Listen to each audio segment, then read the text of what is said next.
గుండె జబ్బు మొదలయ్యాక ఒకసారి స్టెంట్ వేయించుకున్నాక జీవనశైలి గురించి, తినే తిండి, వ్యాయామాల గురించి మనలో చాలా మందికి చాలా సందేహాలు మనసును పీడిస్తూ ఉంటాయి.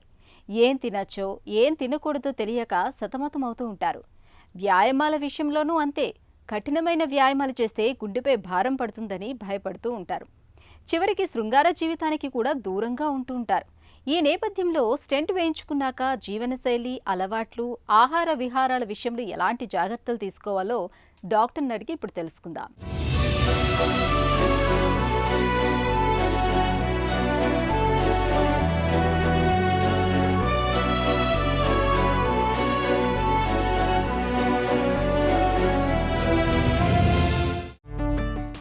స్టెంట్ వేసాక జీవనశైలిలో తప్పనిసరిగా మార్పులు చేసుకోవాలా?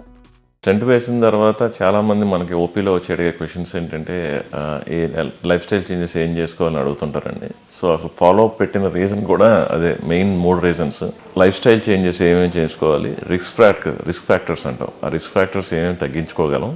రెండోది వచ్చేసి సెకండరీ ప్రివెన్షన్కి మందులు, అంటే ఒకసారి ఉండిపోటు వచ్చిన తర్వాత రెండోసారి రాకుండా ఏమేమి మెడికేషన్ తీసుకోవాలి.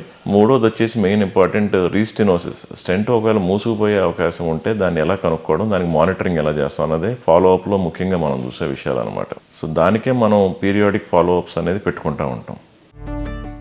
స్టెంట్ వేయించుకున్నాక తరచూ డాక్టర్ని కలుస్తూ ఉండాలా? స్టెంట్ వేసిన తర్వాత డిశ్చార్జ్ అయిపోయిన తర్వాత డిశ్చార్జ్ టైంలోనే పేషెంట్కి ఎడ్యుకేషన్ చాలా ఇంపార్టెంట్. వాళ్ళకి ఎప్పుడు ఫస్ట్ ఫాలోఅప్ రావాలి, వచ్చేటప్పుడు ఏమేమి టెస్ట్లు అవసరం, ఏమేమి టార్గెట్స్ మీట్ అవ్వాలి అనేది వాళ్ళకి క్లియర్ కట్గా రిటర్న్ ఫామ్లో రాసి ఇవ్వాలన్నమాట. జనరల్గా ఫస్ట్ ఫాలోఅప్ అరౌండ్ 1 month, అంటే 4 weeks అలా ఉంటుంది అనమాట.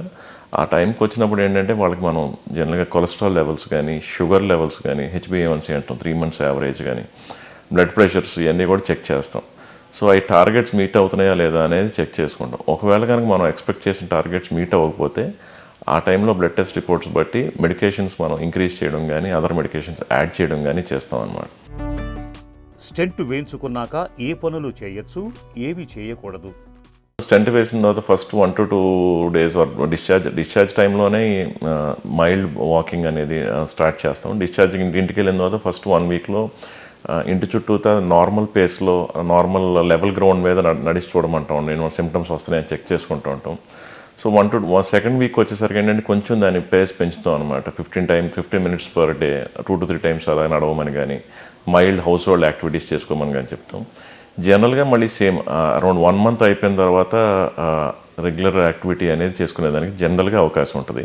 ఎక్సెప్షన్స్ ఏంటంటే కొన్నిసార్లు మేజర్ హార్ట్ అటాక్ వచ్చేసి హార్ట్ పంపింగ్ అనేది బాగా తగ్గిపోయిన వాళ్ళకు, లేకపోతే ఇన్కంప్లీట్ రీవాస్కులరైజేషన్ అంటాం, అంటే కంప్లీట్గా అన్ని రక్తనాళాలకి మనం బ్లడ్ సప్లై పెంచలేని సిచ్యువేషన్స్లో, అలాంటి కొన్ని ఎక్సెప్షన్స్ తప్ప జనరల్గా అదర్వైజ్ 1 to 1.5 month తర్వాత రెగ్యులర్ యాక్టివిటీకి వెళ్ళిపోవచ్చు.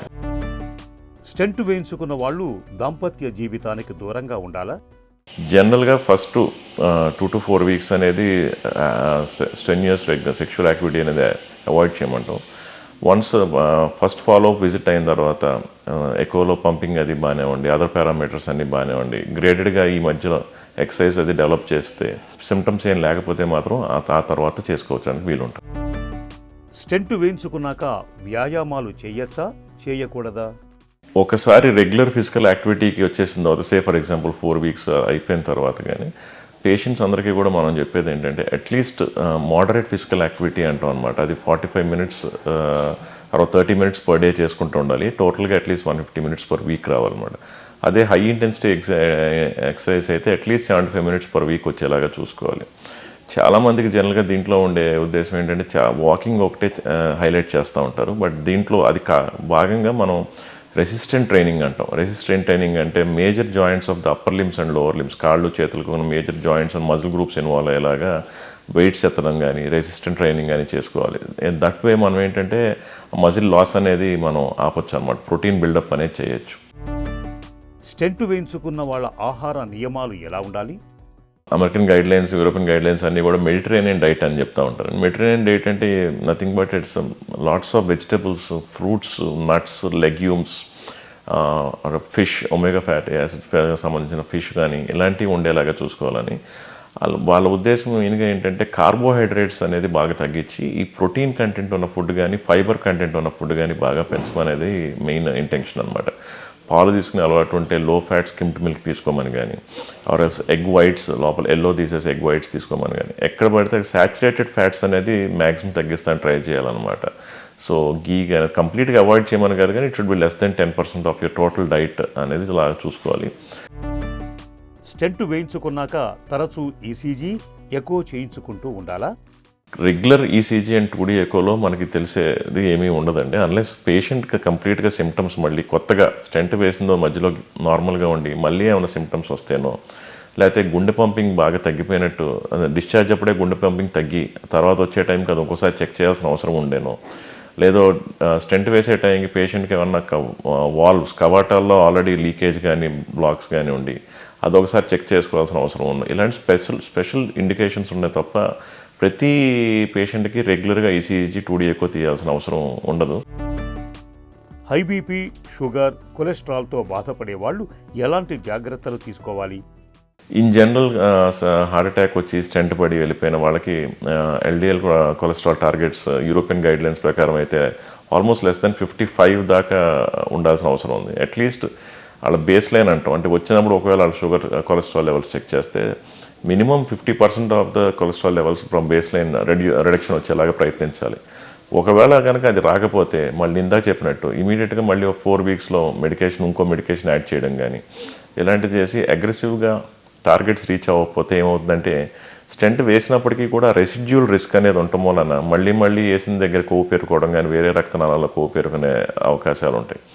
అలాగే మన HbA1c అంటాం, 3 months యావరేజ్ తీసుకుంటాం షుగర్ లెవెల్స్, సంథింగ్ అరౌండ్ 7 అలా ఉండేలా చూసుకోవాల్సి వస్తుంది. మళ్ళీ దానికి మల్టిపుల్ పారామీటర్స్ అండ్ వాళ్ళ ఇండివిజువల్ పేషెంట్ ప్రొఫైల్ బట్టి టార్గెట్స్ మారుతూ ఉంటాయి.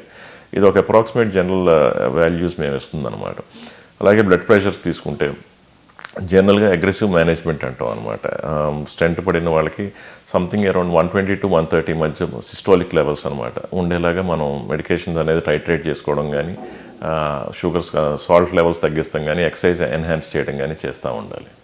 గుండె జబ్బు వచ్చాక ఒకసారి స్టెంట్ వేయించుకున్నాక జీవనశైలిలో తగిన జాగ్రత్తలు తీసుకోవాల్సిందే, తప్పదు.